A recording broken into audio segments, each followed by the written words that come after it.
Voici l'histoire de nos grands-parents, notre histoire, la nostra storia. L'histoire d'hommes et de femmes qui ont rêvé d'un avenir meilleur pour nous, leurs petits-enfants. Nous avons voulu comprendre et revivre avec eux le périple qui les a menés jusqu'ici dans la vallée de la Molinier. Plus de 70 ans après eux, nous avons fait le voyage inverse du leur, Caneva, San Pietro, Stevena, des villages que nous avons arpentés avec plaisir à la recherche de leur histoire, notre histoire.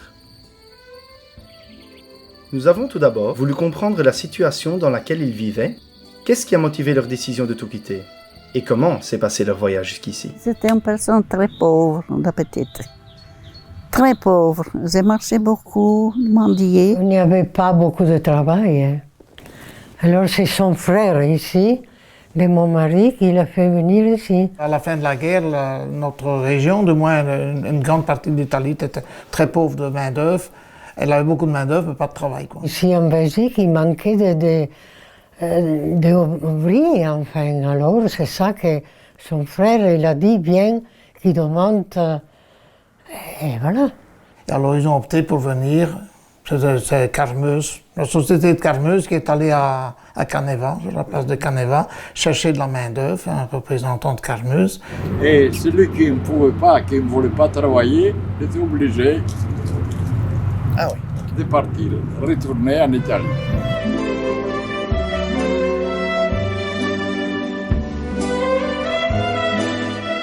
Je venais avec mes parents, j'avais 12 ans, donc j'ai suivi mes parents.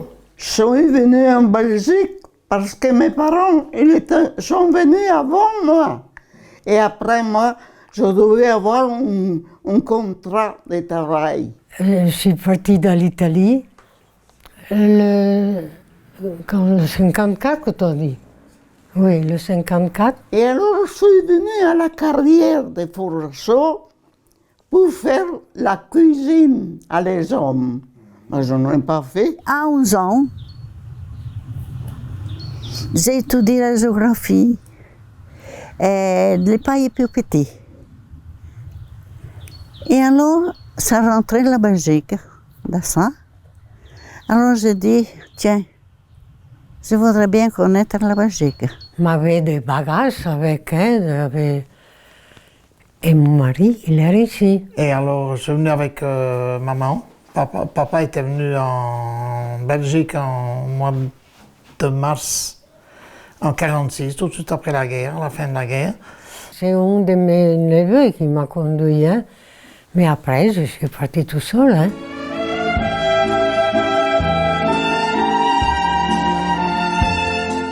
Rien de tout. Un petit peu habillé, pour me changer, c'est tout. Et formaille et salami. Ah, non. Après, Après.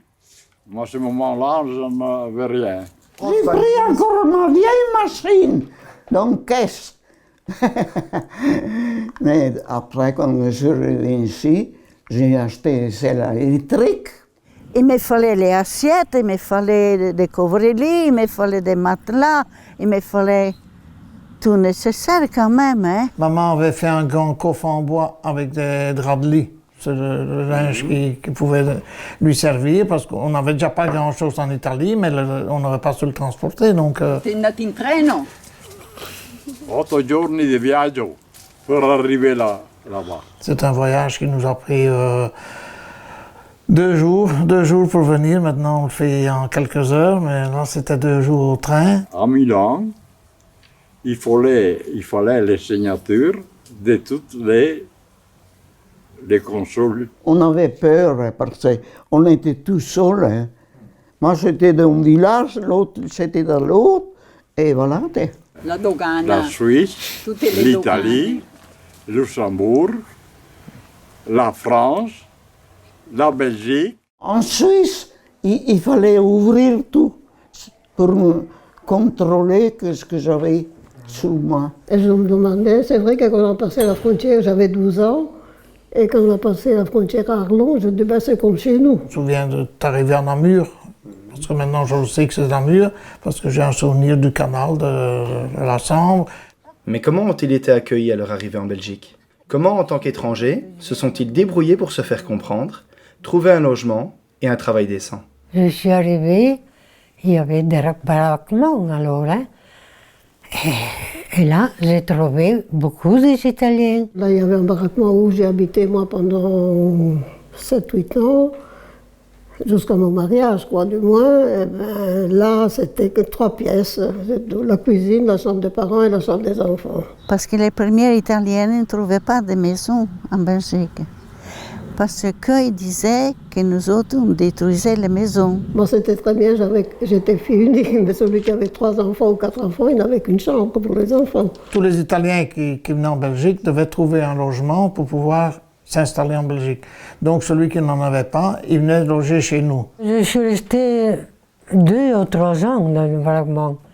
Mais après, je suis partie à la maison que fallait, enfin, il avait dit d'aller et nous sommes restés là. Parce que papa a trouvé cette maison à l'abandon et tout de suite avec des orties jusqu'aux fenêtres d'en haut, ça j'ai souvenance de ça. Nous, on ne pouvait pas venir en Belgique si on n'avait pas une maison. Et puis on a eu la possibilité d'acheter au village de Salé en 51 et on est remonté tout ce temps-là.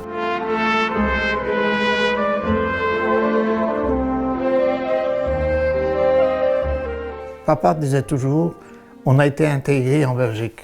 Hein, et il faut faire attention. C'était quand même des Italiens, c'était des étrangers, on ne les connaissait pas, on ne savait pas ce qu'ils valaient, ni rien du tout. La moindre chose, les gendarmes venaient et on envoyait au pays. On a passé de tous les sorts. De tous les sorts. Parce qu'il y avait des bons et des mauvais, comme partout. Comme ton papa. Il y avait des fois qui me disaient macaroni. Et alors moi, je disais pommes de terre pourries. Je pense qu'on se méfiait un peu de nous, voilà. On allait voler son travail. Nous autres, on a volé son travail. Mais eux, ils ne travaillaient pas. Nous autres, il fallait travailler à pied. Si on avait dû retourner en Italie, ça aurait été grave, parce qu'on avait tout abandonné. J'avais tout laissé derrière moi. Ici, j'avais rien. Je ne connaissais personne. C'était pas toujours évident, parce qu'après, il en est arrivé d'autres, il y a eu les Dalcènes, Daré et tout ça, qui sont arrivés après nous. Tout le monde, il m'a aimé, tout le monde. Je ne voulais pas que j'ai eu des disputes avec personne. Hein. On est à l'écart, et quand on descendait de l'école, on ne voyait personne. Et c'est les Belges du village qui venaient jouer avec nous. Ils aimaient bien de venir. Et puis ici, tout le monde aimait bien. Ah oui.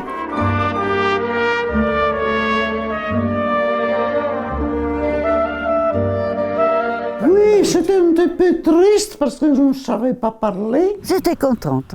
Je ne savais pas parler, il fallait que j'apprenne. Ah ben, le fait de ne pas savoir parler, de ne pas savoir communiquer avec les gens, de ne pas savoir...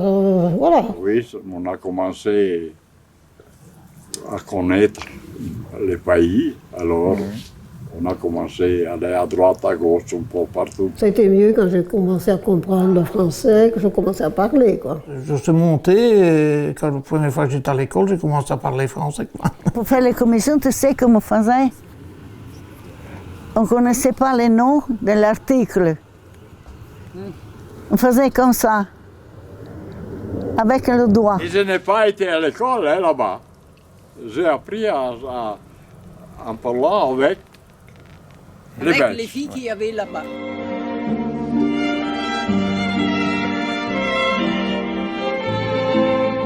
Il fallait travailler 1 heure à pied parce que je n'avais pas même un vélo. À pied. Traverser des prairies et un morceau de bois. J'ai commencé à travailler pour tout le monde. Écoute, j'ai commencé pour le directeur de la carrière. Alors on a dit on vendra du vin. Alors, c'est ce qu'on a fait au départ, tout au début. Et alors j'ai commencé à faire tout le temps des robes. Il y a 4 copains de mon mari qui sont venus, ils m'ont dit tu nous feras bien des pâtes pour midi, on va chercher des champignons dans le bois, tu nous feras des spaghettis. J'ai travaillé là-bas avec les femmes alors. Et après, j'ai été à travailler ici au Marronnier 7 ans. Et ce qu'on a fait, après mon mari dit on fera bien pour tout le monde. Et c'est comme ça que c'est parti. Et j'ai gagné ma vie.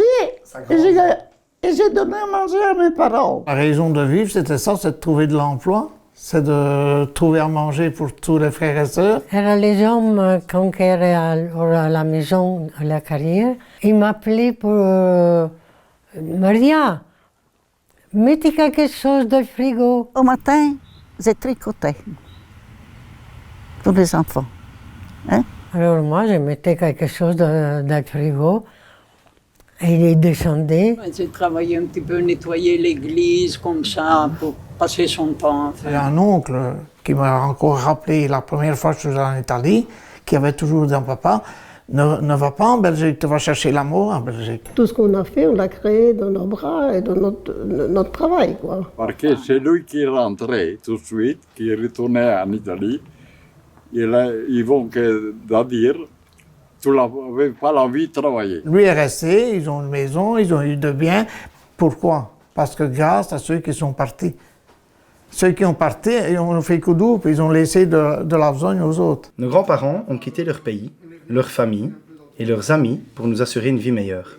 Mais ont-ils toujours aujourd'hui la nostalgie de l'Italie et rêvent-ils d'y retourner? J'ai des amis qui voudraient bien que je reste toujours là-bas. Les frères et sœurs voudraient y retourner maintenant, encore une fois, parce qu'on s'est réunis voir les photos d'il y a 10 ans. Mon mari avait toute sa famille là-bas, donc on retournait parce que c'était notre devoir de retourner, de voir les grands-parents, de voir la famille, de garder en contact avec eux. En Italie, c'est pour aller faire un petit voyage, mais autrement, on ne pense pas. Mais je ne pile pas pour y retourner. Même quand j'ai retourné en Italie, eh bien, je disais, on y va. Hein. À mon village, c'était bonjour, bonsoir. Hein, on allait à la messe, on allait garder le football et puis c'était fini. Et je suis sorti parce que les enfants ils commençaient à grandir. Ou bien rester là, ou bien sortir. Ici, j'ai ma famille. J'ai ma famille, non, oh là là, non, hein. Et je suis contente d'être en Belgique. Je ne demande plus d'aller en Italie. Je suis accueillie bien ici, bien compris. Ici, tout le monde m'a aimé, voilà, pour dire. Hein. Nous avons voulu réaliser ce travail de mémoire en hommage à leur courage et nous avons donc été à la rencontre de celles et ceux qui pouvaient encore nous conter cette aventure afin de la partager avec vous tous.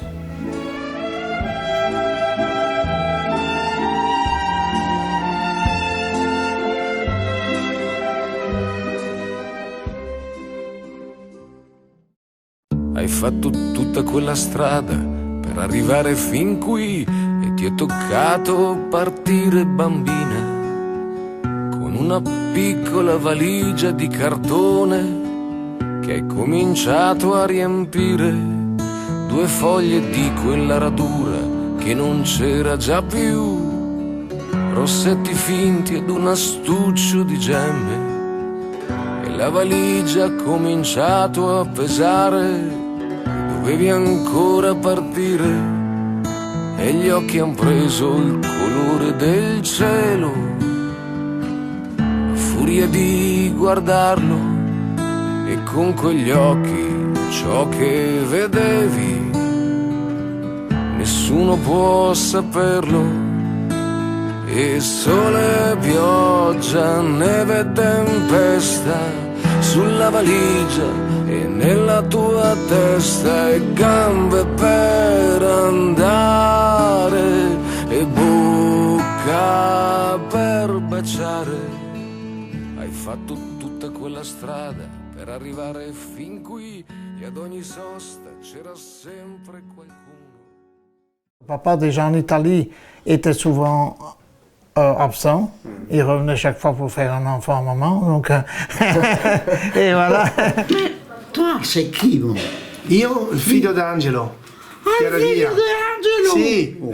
Oh, ma... D'abord, vous pouvez vous présenter. Eh bien, je parlo italiano o En français. français? Parce que quoi? Regarde.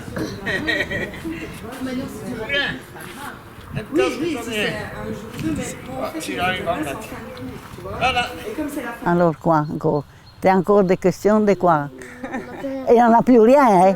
Ah, tu n'as plus rien à dire.